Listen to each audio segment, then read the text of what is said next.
Hello all.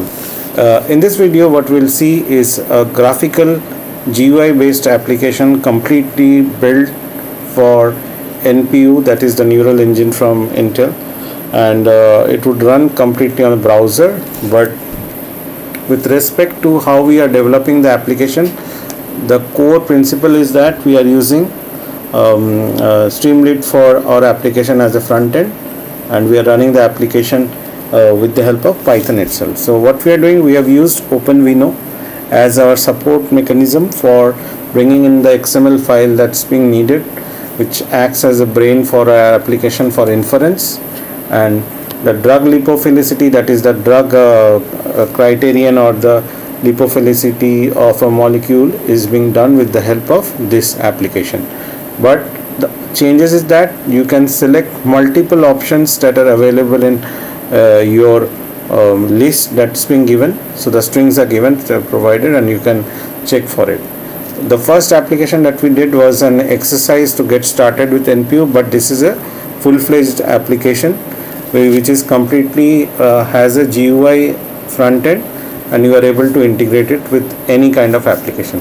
So let's go for it and see how it works. So now if we have the application hand in hand, so let's run through it. So currently, to run this application, as we are using Streamlit, so the command is streamlit run and the Python file.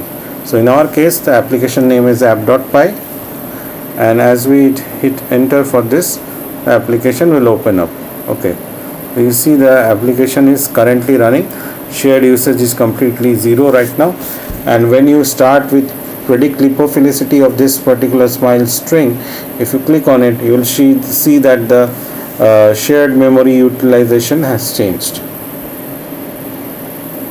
as you start working with this. Now if you change it to different smiles itself, you will see the memory usage is changing for your NPU.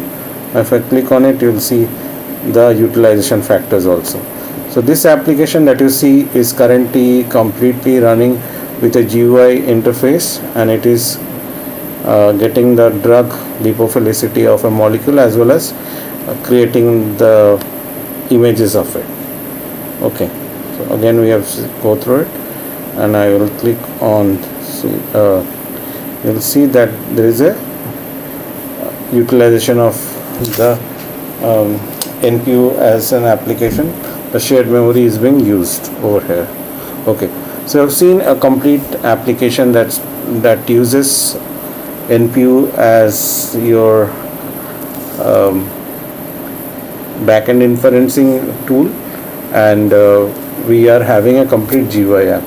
So I think you had have fun going through it. And if I just emphasize on the part that's being needed for the application, I have just used Streamlit as ST.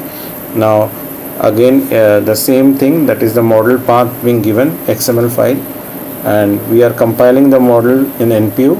So these are the prime things that are needed for your applications to run on NPU itself, and it's a completely GUI based application.